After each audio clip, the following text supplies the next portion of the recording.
Hi there and welcome to the Dawn Show. Dawn Stensland-Menti here.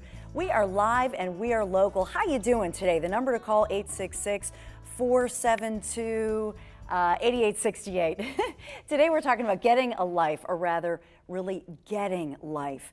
We all know sometimes life, it doesn't turn out the way we planned for or hoped for, good, bad, or ugly, but life is also about redemption and second chances. Tell me about it. My guest today knows all about redemption and starting over, and he is a special man, Joe White, life coach and author of the book, Put Me in, Coach, I'm Ready to Live. And this is all about living. So there's the cover of the book.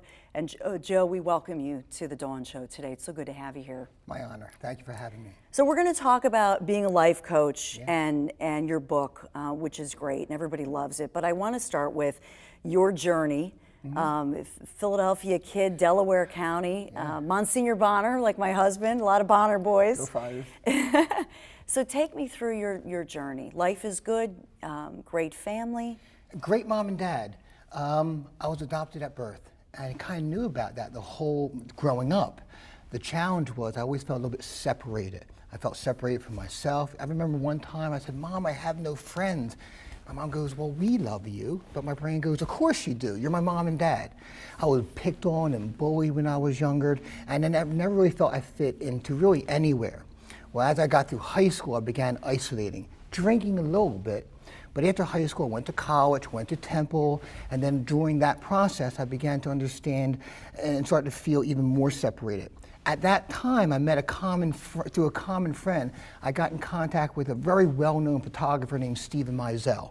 Stephen was looking for a model for some Rolling Stone and a Valentino ad. So he shot me. I had like 6 pages in Rolling Stone, back cover of Interview magazine, full page ad out in Vanity Fair. I'm like, this is great. So after my 3rd year of college, dropped out, had a phone number, a place to stay, literally packed one military bag of clothes. And here you are with hair. You were a lot different, yes. But my mom said, "But you still have the same baby face."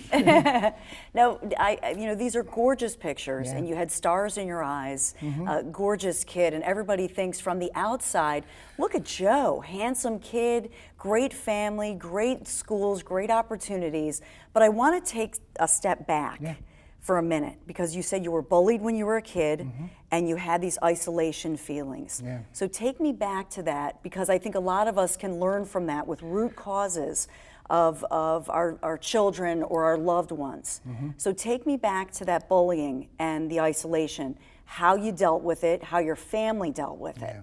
Well, again, my parents were, if they have any criticism, of my parents, they loved me too much. They showered me with love, like all parents would want their kids to be happy.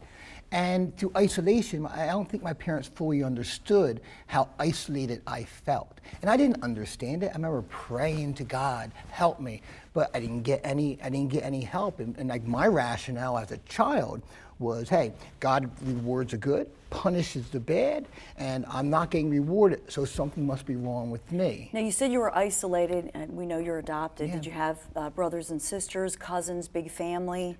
We have a typical size family. I have an older sister who was adopted too. Okay. And some of this is kind of like in hindsight, like thinking back, putting the piece together. Trying to analyze it all. Right. And obviously through what I do with helping at this point over 13,000 people, I've gotten pretty good at understanding the patterns of human behavior and psychology, why we do what we do. Back then I didn't. Back then I was living all of this, and I thought truly something was inherently wrong with me. I couldn't make sense of this.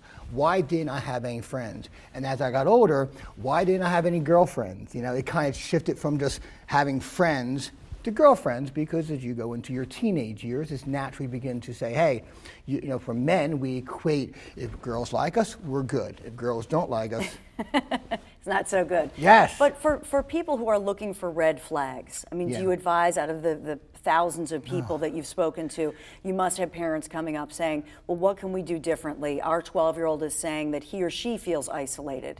So what are those red flags that you feel like, looking back, maybe could have been identified and maybe gotten you to counseling or something like that? Well, I think parents see the red flags. I think they do one of two things. Either they try to make it better, they try to fix everything, right?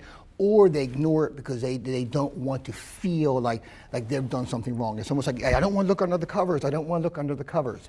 I think the key is how you have to begin to teach that child how to understand and give him or her tools to how to deal with this stuff inside.